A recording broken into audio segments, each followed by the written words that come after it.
God social media wasn't a thing, really, when I was growing up. If you sleep with your phone on silent, then you're a maniac. What? Do you know what? Quite frankly, it's rude.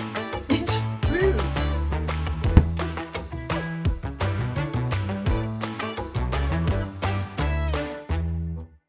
Social media, is it a force for good or for evil or for a bit of both? I'm Izzy. And I'm Garcia. And welcome to Informally Informed. So, this is a topic that we hear a lot about, right? We hear a lot about people that think that it's a force for good in terms of connecting people in the world. And then we also hear a lot about how it's affecting society, how it's affecting suicide rates, how it's affecting rates of depression. And it seems to me that all of the above are true. Mm-hmm. So the question then becomes, how do you navigate through that? And the best thing to do is to effectively talk about both the negatives and the positives, and obviously the effects it has on certain groups of people, particularly children, and growing up in this sort of Facebook, Instagram kind of world that we certainly never grew up in. We're old though. That is true. We are getting on a bit now. We are getting on. And so every time I think of this, I look at that and I'm like, these young people these days, and that as a phrase alone, I'm just... You know you're getting old when you start saying to yourself, young back in my day. And then we're talking about like all the social media stuff. And I just think, thank God social media wasn't a thing, really, when I was growing up. Because all the embarrassing moments, they never disappear on the internet. The internet is forever. And like, explaining this to kids these days, it's like they don't seem to grasp it, that in older life, these things will come back to haunt you. Like, there's no other way to say it. But I would also argue that when I was younger, I didn't grasp that getting bad exam results would come back to bite me. I think that's just a child thing. That's what kids do. Kids don't grasp the longevity of things in the way that adults do. True, but let's not talk about kids just yet. Let's just talk about social media in general, because I look at all this social media that's there. I mean, YouTube's a social media, Google, Twitter /X. # follow us on social media. Yes, follow us on social media. Instagram. These are all social medias that are designed... I think they started with the best of intentions. Yes. Even though the road to hell is paved with good intentions. Because as great as their intentions were, it's spiraled to something that's much bigger than these companies now. Spiraled into something that I would argue is not good intentions. No, the intentions at this point is terrible. It's just a money-making situation. So I would argue that good intentions have turned very much into bad intentions. Oh, it's all about money now. That's all it's about. That's it. And I think... So let's talk more about the harm. I'd like to end on a positive note, so I'm going to start with the negatives, okay? The death of community.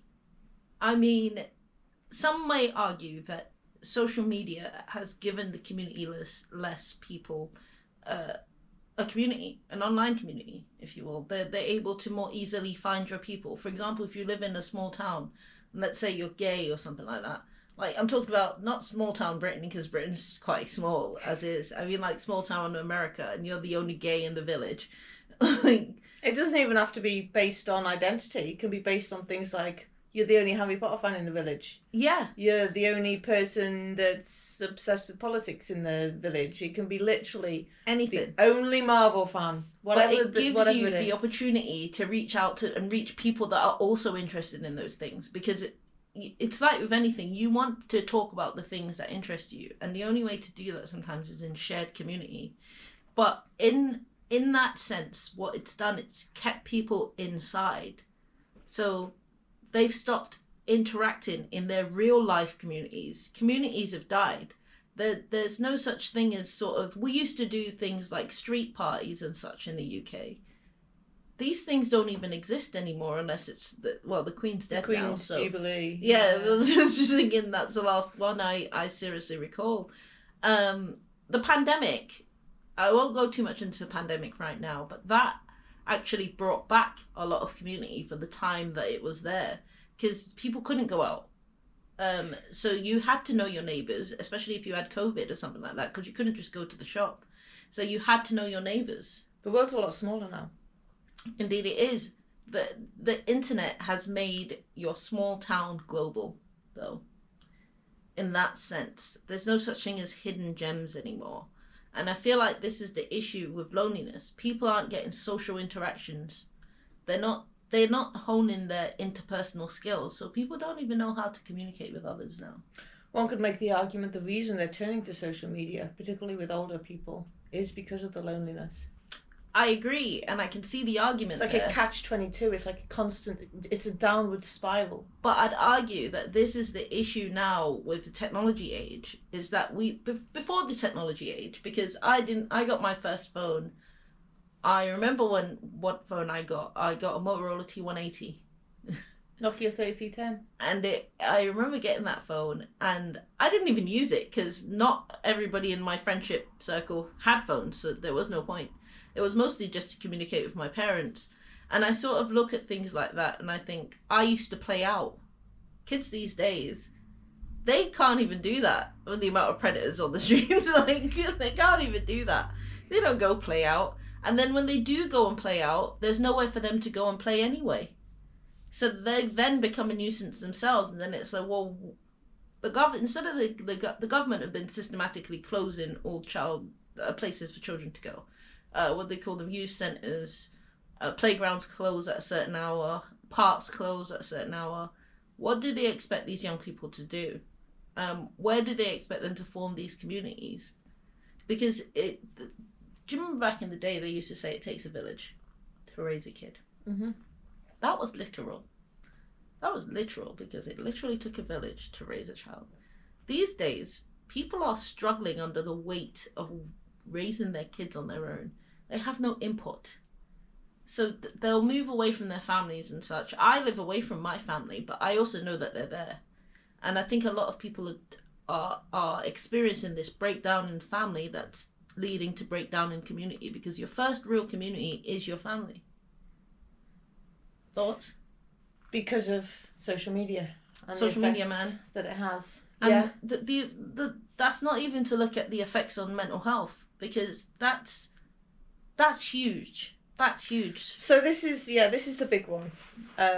This is definitely the big one. If you look at things like suicide rates, level of depression, level of anxiety, it all sort of got expedited. I mean, you can see the graph. Mm-hmm. The line just shoots up around 2010, 2011, when because I was at university when Facebook became known. I graduated in 2009. I was also at uni. So, round about the time when it got popular, because Facebook was only a university platform at one time before it hit the mainstream. So yeah, it correlates. We are seeing an increased level of anxiety, of depression, of suicide rates, of loneliness. All of these things go in line with the increased use of social media. And addiction is another big one. Increase in alcohol addiction, increase in people doing drugs, all this kind of thing. Because the problem with social media, the way that it's designed, it gives, and I say children, but everyone really, but obviously things affect children more, unfettered access to dopamine that no other generation before them has seen. You wouldn't go up to your 10-year-old child and open up the alcohol cabinet and go, just in case you get a bit down, love. First of all, don't tell me what to do. I certainly would if I wanted to. No, I'm joking. But that's effectively what we're doing with the kids of today, because it does give you dopamine hit. We literally had this conversation earlier. We did. Because we were watching, in preparation for this, A Social Dilemma on Netflix, which is one of the things that we only decided we were going to watch it today, so we'd obviously done our other research previous. But we were talking about the effects of dopamine, and the game that I was Spider Solitaire, I play it frequently. And whenever I get a suit, I can practically feel the dopamine go into my brain, that level of satisfaction to watch the cards go whoosh into the corner. It just kids me. What do the cards do? They do. That's what they do. So we're all getting it from somewhere. Some people get it from chocolate. Some people through, I would argue, no fault of their own. Because most alcoholics discover alcohol when they're in their teens. Obviously, there is a genetic element to alcoholism as well. But for the most part, through no fault of their own, they discover the numbing effects of dopamine, and for the rest of their lives. So this is I got this from Simon Sinek. So if it sounds familiar, it's because I watch this video a lot and will probably be phrasing it in pretty much the same way he does. For the rest of their lives, instead of turning to a person, they're turning to the bottle or marijuana or gambling or whatever it is, their cake, whatever their vice is. And for children these days, we're seeing it with social media. And it's not even necessarily with kids. There's certain people in work, let me rephrase. There's 95% of the people in work that if there's a quiet moment where we're waiting for a patient to come to scan, radiographer, or whatever it is, I can't have a conversation with them because their phone's out. Straight away. And this is happening very regularly, to the point where I was like, can we not just have like, and then I feel like I'm sat there twiddling my thumbs, so I get bored, so I pull my phone out. It's a constant loop down. It's not good. You're taking away the ability to get to know the people that you work with. You're taking away all those little moments where you can, like, as Garcia often says, go outside and touch some grass. Just go outside and touch some grass. But people are, you see people walking down the street with their phone. It's the addiction, and they're deliberately designed like that. There's people that will literally sit there to work out how best to keep you engaged with certain things. Because engagement, that's their job, engagement. And this feeds into social isolation. This feeds into it, because like you just said, in a situation like that where you're literally trying to have a conversation with someone but they're pairing on their phone, it makes you feel like you don't, well, for me anyway, it makes me feel like there's no point because I'm competing against someone and their interests on their phone. And it when you're an introvert, it puts you off. Well, I find it quite off-putting sometimes, especially when I know that people can't multitask. Like, it's off-putting. So when I'm talking to someone about something and I feel like, especially if you need if you, just to reference our previous episode on friendship, if you're not able to sort of if you're pouring your heart out to someone, building those connections, but they are on their phone, that's not going to make you feel like you want to continue to build those connections. So I also feel like there has to be an element of sort of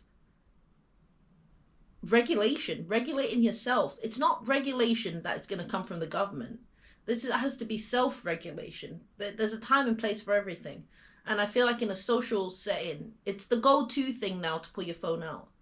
The amount of times I sit there and twiddle my thumbs because I'm waiting for the other person to get off their phone so we can continue our conversation. Because when I'm with people, I want to talk to you because I spend a lot of time on my own. Me and Laura went into the pub the other day in Manchester, and we walked in, and there was like a pocket of about like 4 or 5 different groups in one of the pubs in Manchester. It's a small old man's pub, and every single person in the pub had their phones out. They were sat opposite each other. One guy was sat on his own, so, you know, fair enough. But there was like 3 or 4 other different groups. There was one of 2 people, there's one of 4 people. And they were sat there playing on their phones. And I made a comment to Laura, like, look, I said it quite loudly actually, so I don't know whether anybody noticed. I said, look around, every single person in this room's in this pub's on their mobile phone. Nobody's talking to anybody. And she said something along the lines of, oh, I know, it's really annoying when people do that. I mean, the first word that came into my mind was hypocrite. Laura, if you're watching this. That does seem to be the norm. And this is the thing, like, if you're in an environment with somebody that you don't particularly know, because first impressions, although they count for a lot, they don't count for everything. Mm-hmm. So if you're in a situation with somebody working a one-on-one shift or whatever the situation is, and you don't speak to them because you're both on your devices, for all you know, I mean, statistically speaking, it's unlikely, but for all you know, this person could have so many things in common with you. They could be your new bestie. But you never know. But you're never going to know. You're never going to know. And this brings me nicely into the real world effects of it. And that's what you just said. These are real world effects. Real world effects of being on your thumb all the time and getting, what's it called? Repetitive strain? Yeah, repetitive strain. Thank you. Being on your phone all the time and walking into traffic. Because do you remember that? There was a time, I reckon about 2010, 2011, where that happened a lot. People were relying on just on their phones all the time, crossing the street and just getting knocked over all the time.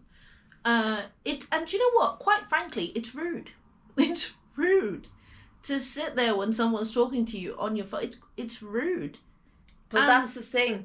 It's an addiction. Yeah. So the other person knows damn well they're being rude. But it's like that feeling of no, I need to check it. Yeah, but you don't understand because it's my sister. I can't not respond to my sister. Or do you check your phone every day as soon as you wake up? No. See, I don't check my phone as soon as I wake up. Not straight away. I wake up and I contemplate my life first. And then I think of all the things I have to do. But it is, and then do you know what? I go to pee before I check my phone. I do that. And I sort of think that this is one of those things, and this is what shows our age, because I do know a lot of people that literally sleep with their phone in their bed.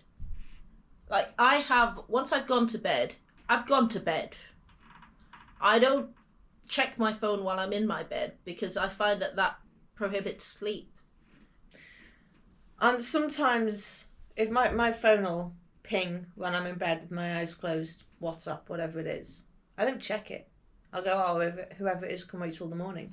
Yeah, if it's an emergency, they'll call. That's the way I look at it. Is that if it's but then but there's this need of, oh my god, I need to check it. And keeping your phone on loud when you're sleeping, that's not healthy. I put mine on silent. My phone has sleep mode. My phone is on. It probably does have a sleep mode, but mine's on silent except for specific numbers. That if you ring in the middle of the night, they will ring. You know what I mean? It's that. I didn't know you could do that. Yeah, you can. It's a do not disturb. That's what it is. You can select things from do not disturb. So, like, I've got like the emergency people. They're all listed under that, and you obviously. The emergency people. So if you ring, it will ring no matter what time of night. But okay. I don't think that. Sorry, just before you say something, and I was gonna this was leading on to people having access to you, and this is what I'm trying to say. You need to not be accessible all the time. I don't mean you. I mean the universal you needs to not be accessible all the time. You need to be able to check out.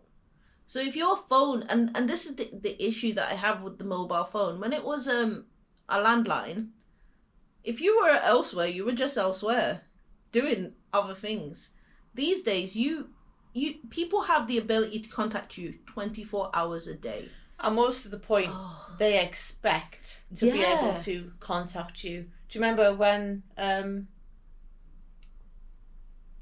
was at the Battle of Ideas in London and I got a text message, why haven't you replied to me?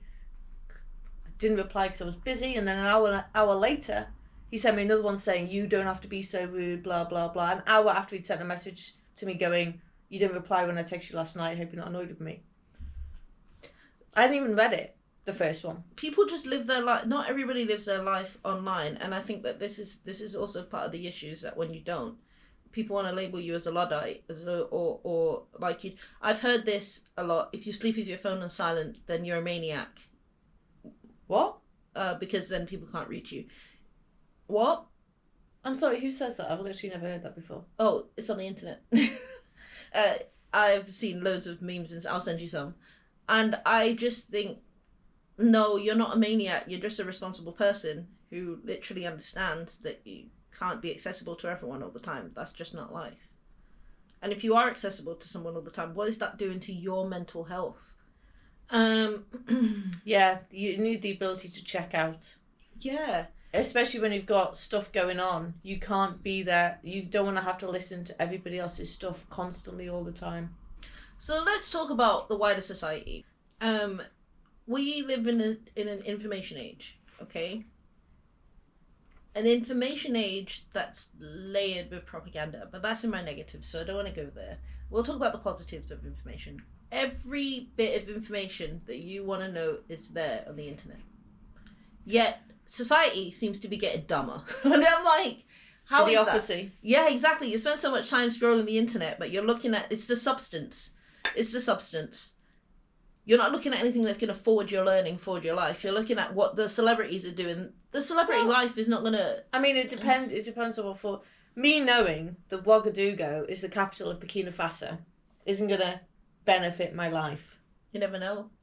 But yeah, it's something that I know because it comes up in conversation occasionally, but it will benefit and people fact check it. It will benefit you more than what colour Kim Kardashian's underwear is today. I don't follow that kind of stuff. I don't follow that kind of stuff on the internet. But the point I'm trying to make is that it's there for everyone's perusal. It's there to give information. But we also, with that, comes drawbacks. Because propaganda is a thing that happens on the internet. People read stuff on the internet. You get all your news. I think it's something like 77% of young people under the age of 25 get their news from the internet. Can I just, before we continue this conversation, we need to define what propaganda is. Because propaganda fake news literally mean fake news. That's not always the case. I'm aware. It can literally mean something that somebody doesn't like. So, like, how are we defining propaganda? I'm defining it in the way that it's used right now, which is to turn the tide of people's thinking. It's influence. That's what I'm talking. That would be the algorithms. Yes, but the not algorithms. Necessarily the articles specifically. But I'm also I'm not looking. You're looking at this far too specifically because I'm not looking to blame specific algorithms or anything like that. I'm talking about the perhaps propaganda isn't the term, even though it is, but not quite yet. What I'm thinking more along the lines of is influence. Influence. That's the word. Yeah. Social media influences people to do things. That's all it is now. Is that we're just fodder for advertisers. That's all it is they influence us to buy their products, and that's it. So if you look at any Facebook video that you watch now, halfway through there's an advert. And you can't skip it. Look at the YouTube algorithm. Look what's happened there. Now they've started introducing ads. And it's got to the point where it's almost impossible to watch on TV. If you're watching it like through a Fire Stick, like I watch YouTube sometimes, it's almost impossible because the adverts are so long. It takes away from it. I'm just like, what's the point of not just watching traditional TV? But the problem with that in the UK is the TV license. It's not worth it to watch traditional TV anymore. And I look at these kinds of things. So people have gone away from, I call it regular media, and gone towards social media, which is influencing them to do things. So, sorry, I know I'm ranting on, but just quickly, this brings me on to a show that I'm not exactly sure when it came out, even though, yes, I did do my research. I didn't get the dates for that. It was a show on Netflix called 13 Reasons Why. Okay. Following this, there was a wave of suicides among young people. And it was this show that was influencing them to end their lives. And it was about cyberbullying. It was about bullying. That's essentially what happened. This girl left tapes after she'd committed suicide. And she blamed one person for it. Do you know what I mean? These things can ruin lives. And we can't just... ignore the fact that suicide rates are going up, the rates of depression are going up, anxiety is going up. Online bullying is a big one. Cyberbullying. People used to be able to go home from school and get away from their bullies. That's no longer the case anymore. Or work. I mean, I would argue that media, regardless of what form it takes, has always influenced people. Of course. But I think it takes a new form with social media. And the other thing that we sort of need to talk about is, for want of a better phrase, civil unrest. And what we're seeing now in terms of... So I did a talk on this at an event that I go to in Manchester called Cancelling Cancel Culture. If anybody's about in Manchester, they should totally go because it's dead good. And I did a talk on, God, it's about a year and a half, maybe 2 years ago now, about social media and the effects that it has on society and the way that it influences people's thought patterns and stuff like that. And I did this entire section about algorithms. have you ever had one of those conversations with someone where, whether it's politics or whatever it's about, or you're talking about what's going on in the world, and their idea of reality is so completely far removed from your own that you're looking at this person going, are they not seeing what I'm seeing? But the reality is they're not seeing what you're seeing. And the reason for that is because of algorithms. Yeah. So they're being shown what one take on a specific incident. And if you've watched a video that contradicts that, all you're getting in your feed is a completely other take. The problem with only reading biased news reports is that it misses out certain information that doesn't feed into that narrative.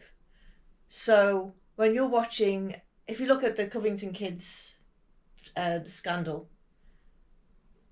Covington kids. No. Okay, so there was an incident in American. I'm assuming it's Covington, hence the name, where good guess. there was a video that went viral of a Native American playing drums in front of presumably white Christian. I think it was a Catholic school. White Christian lad. He looked about 16, and he was stood there with this big smug grin on his face, and he was playing the drums in him, and he was looking at him like he was some sort of weirdo. And everybody's like, oh my god, this is a racist kid, blah blah blah. But then if you extend it out to like the full 10 minutes, they were just enjoying the thing. The guy with the drums came over and then followed this kid around, and in the end this kid basically had no choice but to stand there and look at him like, what are you doing, like, leave me alone type thing. So I'm not saying people should go and fact check everything, because if they did that, then there'd be no time to work or eat. But there's definitely, and this is a problem, right? When things like this happen, and when you have two completely different, I mean, if you only see that short clip, then of course you're going to be like, this guy's an asshole. Of course. Of course you're going to be like, this guy's an asshole. So when somebody else comes up to you and goes, well, I don't think that kid was an asshole, it makes that person look like an asshole in your mind, because you only have certain information to go with. And this is a problem we're seeing. So now we've got two groups of people that are effectively living in two completely different worldviews and realities. If I looked at Donald Trump or Nigel Farage the way that the far left did, not to mention their names this entire episode, but it's or Keir Starmer from the perspective of his fans, it's not much better. Go on. Then of course I would think these were evil people, but that's not I know I'm not explaining this very well. No, but I completely understand what you're trying to say, and I agree with that point. It's that these things, it's much like people generally. If you take a picture, it only takes a photograph of that moment in time. It does not paint a complete picture of anything. It's the same with these news stories. It only takes a snippet or a clip. When you watch things online, you're only watching clips of things. You're not watching the whole thing because you're not there in person. And Izzy mentioned this before, that I always tell people to go out and touch grass, right? And the reason is simple, because reality, real life, IRL, doesn't translate to the internet. You can see it on a screen, but seeing and experiencing things are very different things. I'm experience driven, as are you. We don't spend very much time on social media. I mean, anyone that knows me in real life will tell you that I don't post anything. I just share funny videos on occasion. You wouldn't be able to look at any of my social media feeds and know what's going on in my life. And I mentioned this in a previous video, wherein I take a lot of pictures, but I keep them, I print them, and I look at them for prosperity like my grandparents used to. I don't post them everywhere for the simple fact that not everything needs to be shared. And I think this we have to talk about this. This situation where people are putting their lives out there for what? To garner some sort of emotion, whether that's sympathy or, if they're going through a hard time, or which there's nothing wrong with, but should you not be leaning on those closest to you? Should you be trying to get that from internet strangers? Now, when you're putting your business out there, are you not opening yourself up to all the negative things that come with that? We always talk about cyberbullying and all those things. Harassment in adult life is harassment. Turn off your computer. What? Watch this video first, then turn off your computer. What that also kind of relates to is this filter world. Most people, hashtag not all, but most people do not use social media for airing their dirty laundry and for putting it to garner sympathy. Most people, not all, obviously. What they do is they post, I'm talking about, the regular people. They post their holiday pics, they post their accomplishments. In other words, they're very good at telling the world that life is amazing even though they're depressed. Oh, absolutely. So if all you're doing is spending time on social media and you're not necessarily seeing these negative posts day in, day out, then you're going to be under the impression that everybody else is living a fantastic life and you're not. And it's that comparison. People are comparative creatures. We will always, if we weren't, then there wouldn't be all those sayings, the grass isn't always greener, blah, blah, blah. There wouldn't be all of those sayings. We are, as a species, comparative people. We tend to compare ourselves to others. So this is where, you know why I despise Christmas sometimes? I despise opening up my social media feed and seeing someone post look like a room full of presents for their kid. There's nothing wrong with it, and if you can afford that, you should do that. But if we understand that as a species we're comparable, let's then say someone can't afford that. I do know people that have literally taken out payday loans just to afford Christmas so they can be seen to be doing, so they can be seen to have spent more, when in actuality, come January, they haven't got a pot to piss in. Yeah. That doesn't make any sense to me. But people do these things as a show. It's a show. And life isn't a show. So I'm like, what is this? I don't even like people know where I live. So I feel like there's different levels to this. Children are dumb. The world has not gone insane because 3 people decided to drink bleach. This is not the time for that. Sound off in the comments about whether your opinions on that. Let us know if you agree or disagree with any of our views. That's the point of the conversation. Join in. Don't forget to like, subscribe, and hit that notification bell.